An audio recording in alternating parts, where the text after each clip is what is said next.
Hi, folks. You're with Tacitus today, your pushback channel. And thank you for joining this audio, no pictures live stream. Please listen to this presentation as you would a radio broadcast. In this essay, I'd like to talk about the issue that's sort of been, I guess, discussed around in the public domain, and that is that if some sort of substantial or mass deportation, not only of illegals, but even illegal aliens into the West, which in the United States there's approximately 30 million, but also deportation of, say,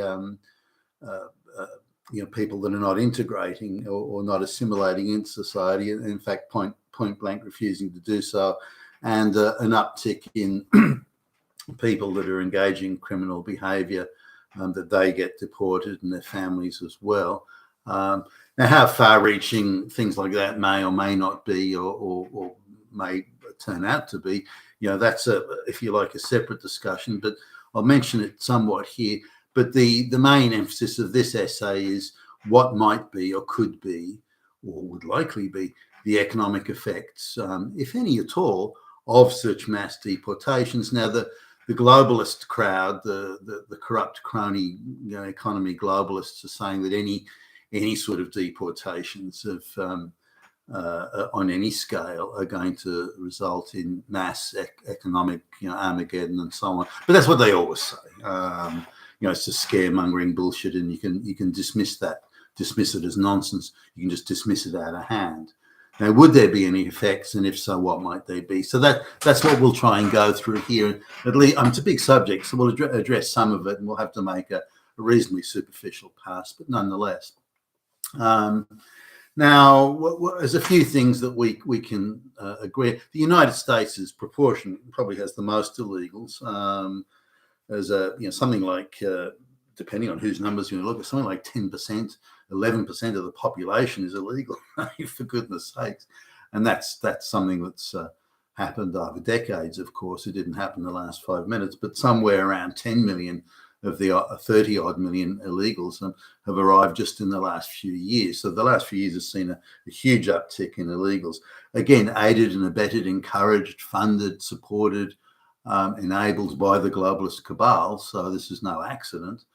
Let's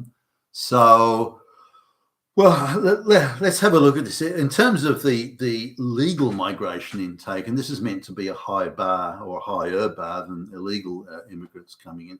So in the legal side, the British government and the Australian government have commissioned at separate times and with different emphasis reports on the amount of mass migrants. Remember, these are all mass migrants. Even if they're legal, the mass migration has been off the charts, bringing third world surplus population peasants into the first world. Why anyone thought this was ever a good idea is quite beyond me. But nonetheless, in the Australian case, the government determined that approximately 5%, between 3 and 5%, depending on how you slice and dice it, of the mass migrants, again, these are people that have come legally, only 3 to 5% are economically viable in their lifetime. Now, again, bear in mind that the emphasis has primarily been on younger people, and so people arriving, in their 20s, early 30s, and they're not going to be economically viable ever in their lifetime. Now, that's a brutal indictment. If you're bringing people into work and to grow the economy and this sort of, and only 5% of them, or between 3 and 5%, are economically viable. The rest are a deadweight drag on the rest are parasites on the economy. I mean, for goodness sake, what sort of program is that?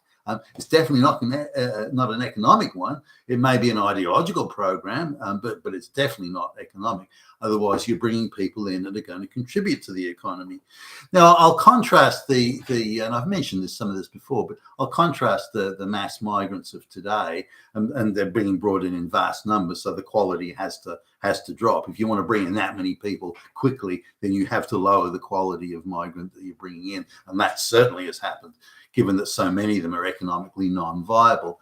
Now, I'll compare this to the migration numbers in say, the 1960s and 70s coming to Australia, even including, I suppose, the 1950s in that. Now, the numbers coming were, a fifth, the sixth of the sort of numbers that are coming in today, and that was considered huge numbers back in the time. Bear in mind the population of Australia then was sort of like 7 million or something like that. So if you bring in 100,000 migrants into a 7 million population, that's approximately the equivalent of bringing in 350,000 a day, if you look at sort of pro rata type numbers. Nonetheless, though, if you look at I'm looking at a ship's manifest from, I think it was at 1967 or something that I was looking at, and actually had a record of. You look at this is a migrant manifest of migrants, and you go through the list of skills and occupations. You know, you're looking at quite a few nurses. A lot of this is coming from Europe to Australia. A lot of nurses in first world qualifications. All of them are English speaking. Nurses, bricklayers, carpenters, quite a few carpenters actually, a few architects, technical draftsmen type, you know, for engineering and that sort of stuff. And there's a few labourers in there, and the labourers tend to have large families. So the labourer's got 6 kids or something. He's still a young, you know, the parents are still youngish, but they've got 6 school-age children, and so that would be a benefit. So the labourer may not, but there was a lot of demand for labourers at the time, so the benefits they got probably wouldn't have made that guy economically viable. But when you've got six children all going into the workforce, you know, later on, then that's probably the trade-off you'd make there. But just going down the ship's manifest, there's a small proportion of labourers. The rest have a profession or a trade of some sort. Again, a lot of nurses. So that's the sort of migrant that was coming through. So the standard is very high. Now, on top of that, the health tests, you know, blood tests, urine tests, goodness knows what, were quite vigorous or quite rigorous rather. So you had to prove that you were healthy and you know, you had no criminal record, and you know, and that you had a profession or a trade or this sort of thing. So the bar was actually set fairly high.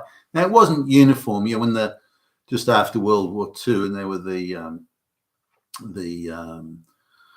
relocation camps around Europe because of all the dislocation because of the war.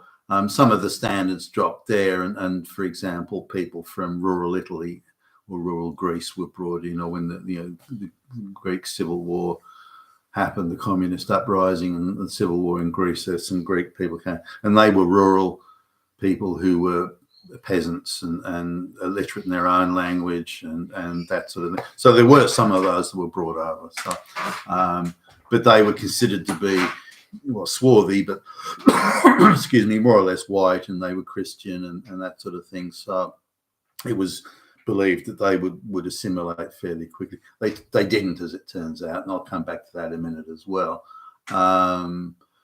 So the quality of migrant used to be quite high. That's all changed.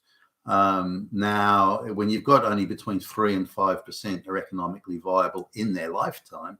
Now, it's even a little bit worse in Britain, where 2% are considered to be economically viable in their lifetimes. Let's assume it's the same. For sake of argument, let's be generous here and say it's 5%. That means that 95% are unwanted, unneeded, produce nothing.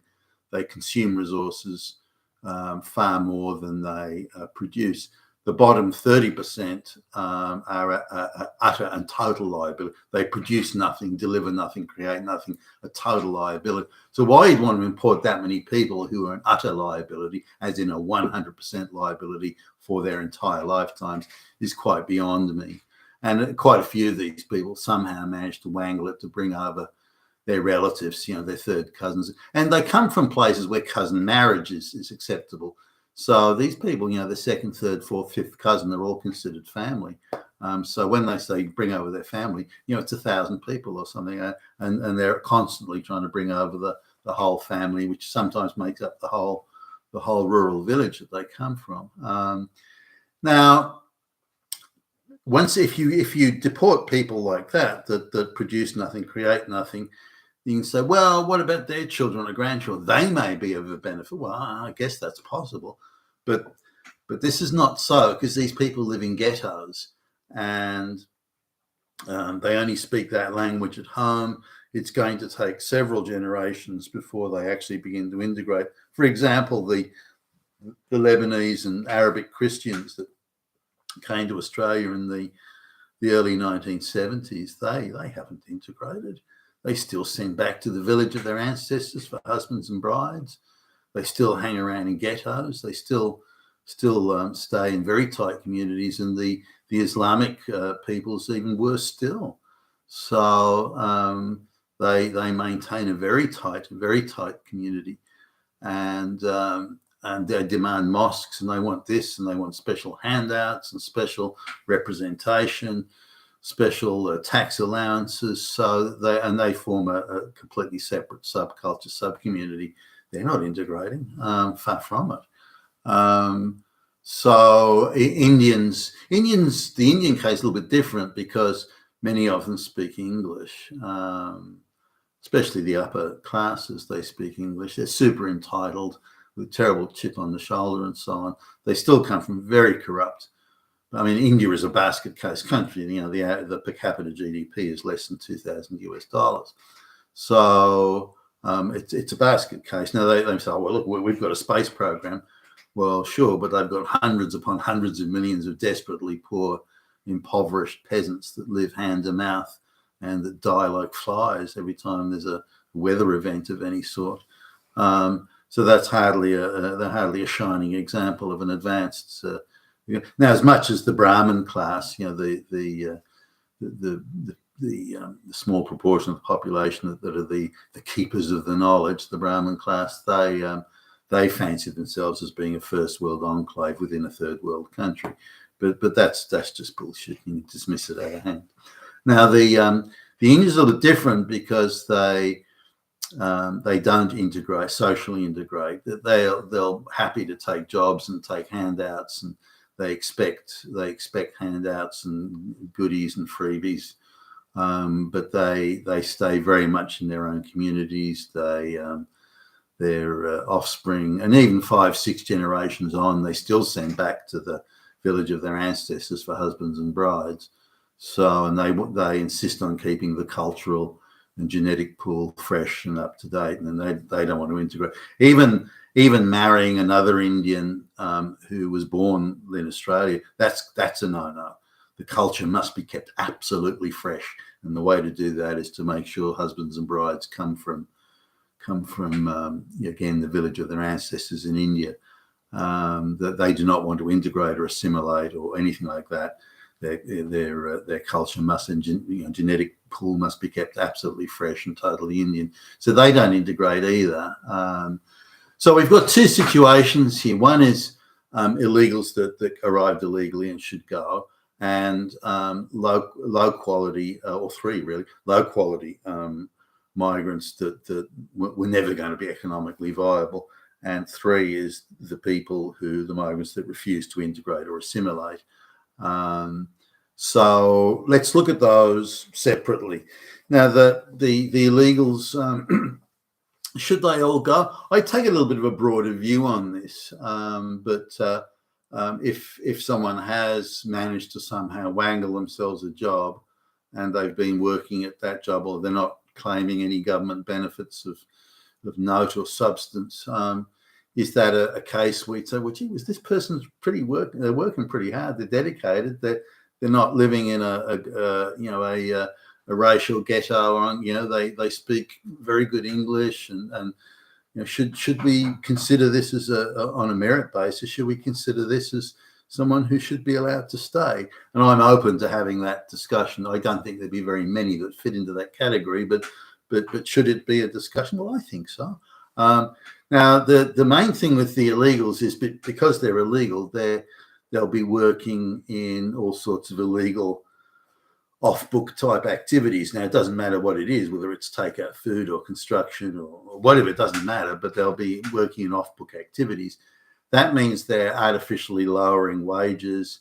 They're creating all sorts of illegality in terms of employment and industrial relations type practices, health and safety practices, all sorts of stuff like that. They'll be likely caught up in criminal gangs that are supplying illicit under-the-table labour and receiving under-the-table payments. They'll be part of money laundering rings and so on and so forth. So on that basis, just to clean up the whole thing, they should be evicted, I believe. Again, there may be some exceptions, but I think they should be evicted.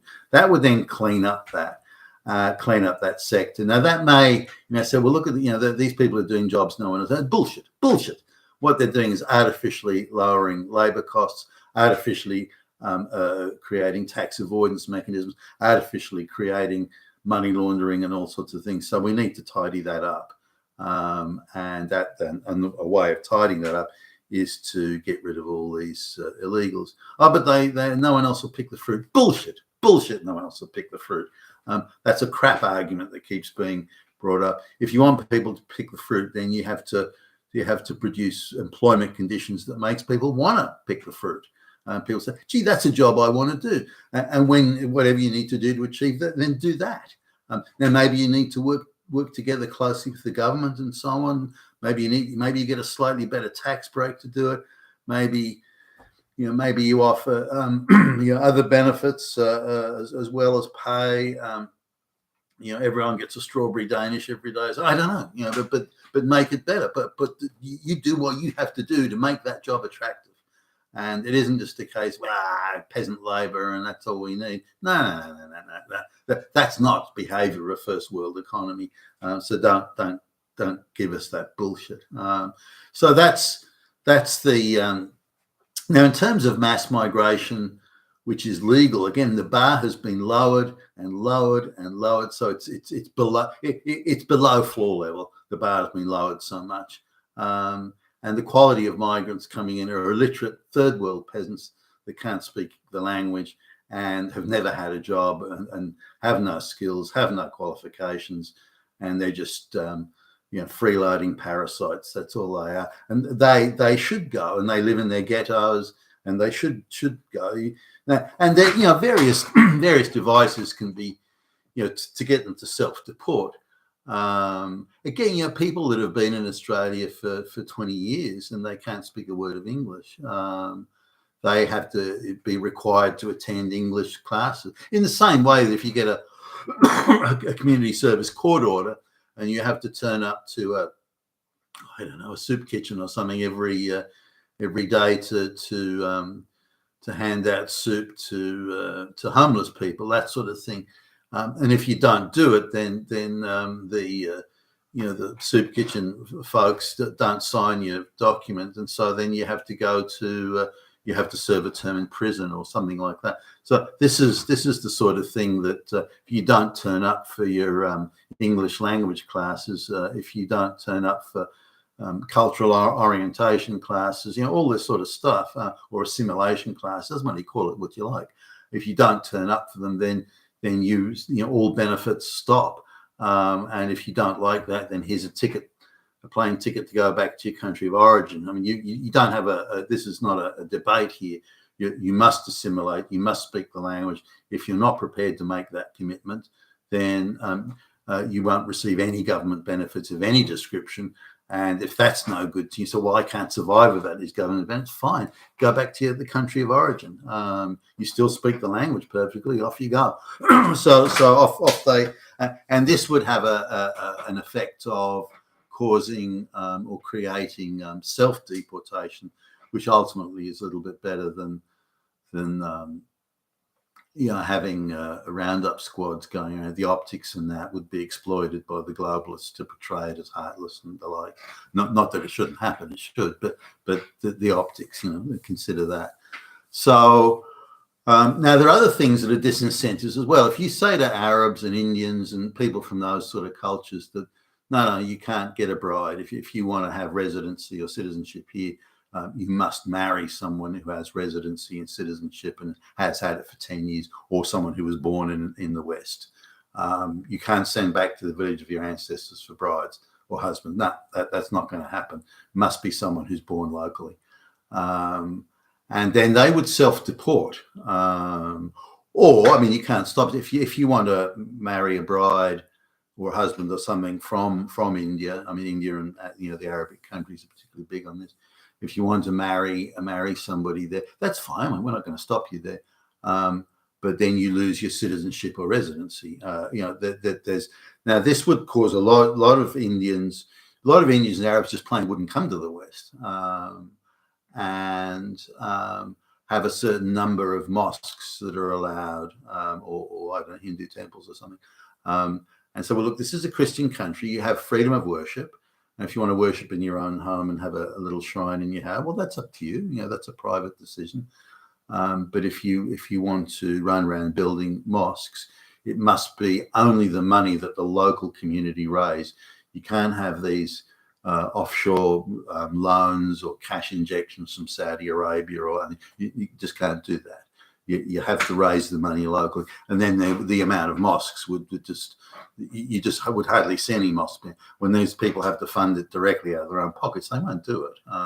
So there'll be hardly any mosques, and that would again cause the effect of a drift away from the onerous rigors of, say, Islam and so on, and would cause a drift away to not necessarily atheism, but a drift away to very moderate forms of piety rather than the aggressive or super devout nature of pious observations. So this would so there's a whole lot of things can be done to encourage. And again, I've noticed how the Australian government or Western governments generally, if a white person commits a crime that I wouldn't have thought it was that big a deal, that they're very keen, aggressively keen to deport them back to wherever they. And some of them came over as 5-year-old children from some country or other, and yet they're deporting them. I mean, for goodness sakes.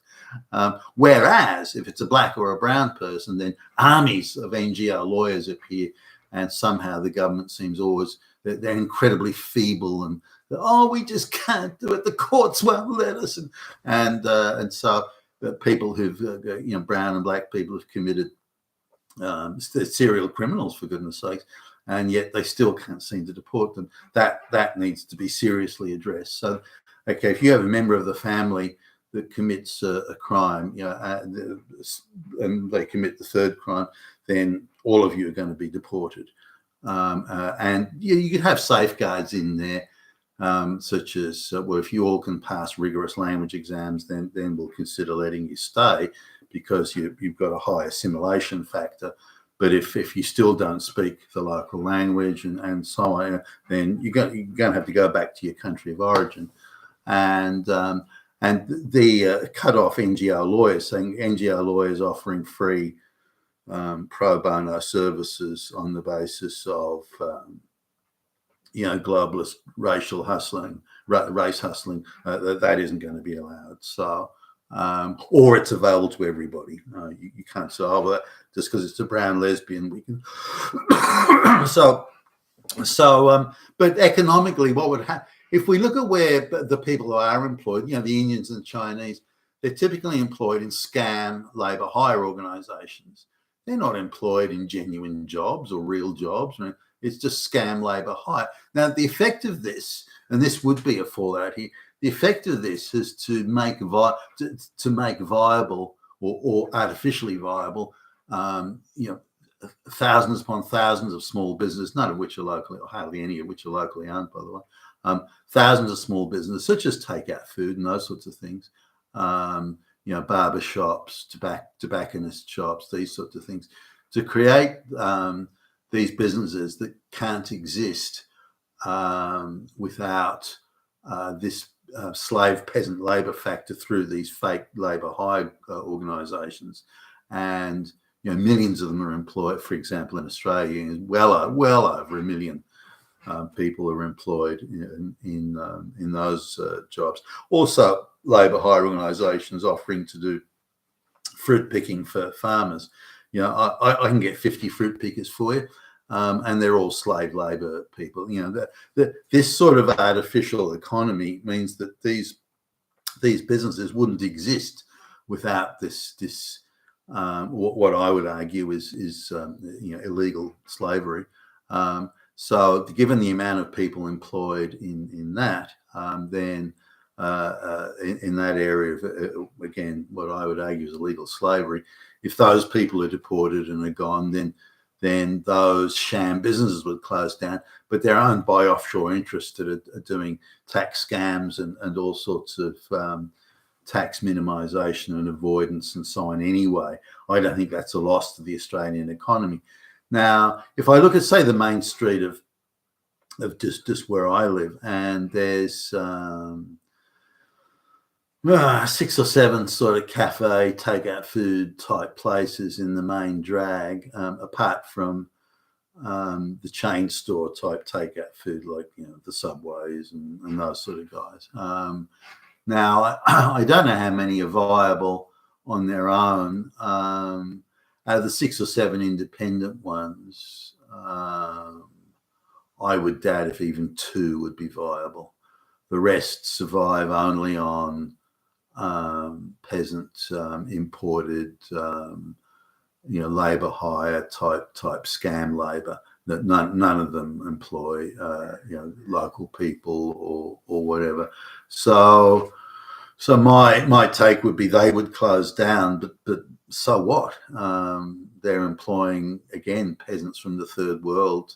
They're owned by offshore people that are just doing money laundering and all sorts of scamming. What is the loss to the Australian economy or to the job market or to none? There's no loss.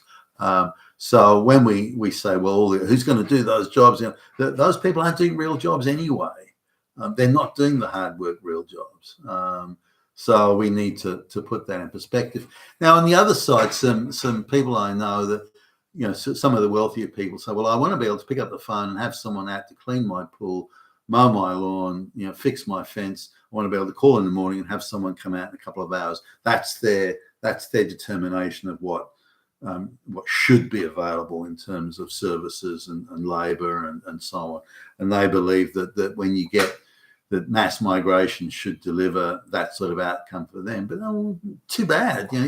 You might have to wait till tomorrow or the next day for someone to come out and clean your pool. Why is that a big deal?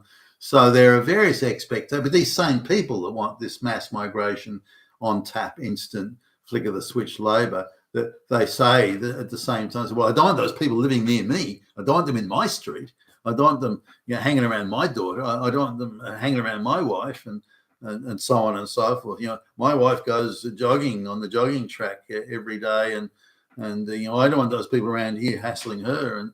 But I do want them to come and clean my pool and sweep the floor and mow the lawn and so on. So they've got they despise these people, these mass migrants, but they want them to be around to do the shit jobs. And now they say that there's no one else to do the jobs. That's crap. There's plenty of people to do these jobs, and if you pay them, if you don't want to pay them, well, do it yourself. So then there would be a realignment in some parts of the economy where these artificial businesses, there are literally gazillions of businesses that none of which could exist in the real market capitalist economy. They're all kept on artificial life support by slave labor from the third world. Who on earth would think that's a good thing? So those businesses will go away, or they will have to readjust to the reality of a market economy, which is good. That means resources will deploy towards areas of viability rather than as they are now, non-viability. So these are the things to consider. But would mass deportation cause economic dislocation? I don't believe so. I don't believe it would. Now, in areas where, say, in the public service, where affirmative action exists, or even bigger globalist type organisations where affirmative action exists, masses of jobs are created and given to brown and black people through affirmative action and quotas, race, gender quotas, and that sort of thing. None of these people could get the jobs on merit. And many of these jobs, hardly any of them, actually exist for any useful, viable purpose. So if those people were mass deported and jobs came back to merit and these race gender quotas and the like, affirmative action were discarded, then this would be a huge plus for the economy. Now, it doesn't mean that skilled people from wherever in the world can't come to the West and migrate. They should be welcomed, but there's only very few of them. Yes, Australia at best would take in, I don't know, 40,000 at best, 40,000 a year. Not even that many. But those people are likely to integrate and assimilate fairly quickly, certainly within a generation or two, and then that's good. So this is my view then, that mass deportation would not have a negative effect on the Western economies. I think ultimately, as the realignment sort of worked its way through, would have a very positive effect and would mean a return to merit and a return to economic viability, which can only be a good thing. You've been with Tacitus today, your Pushback channel. Thank you for listening.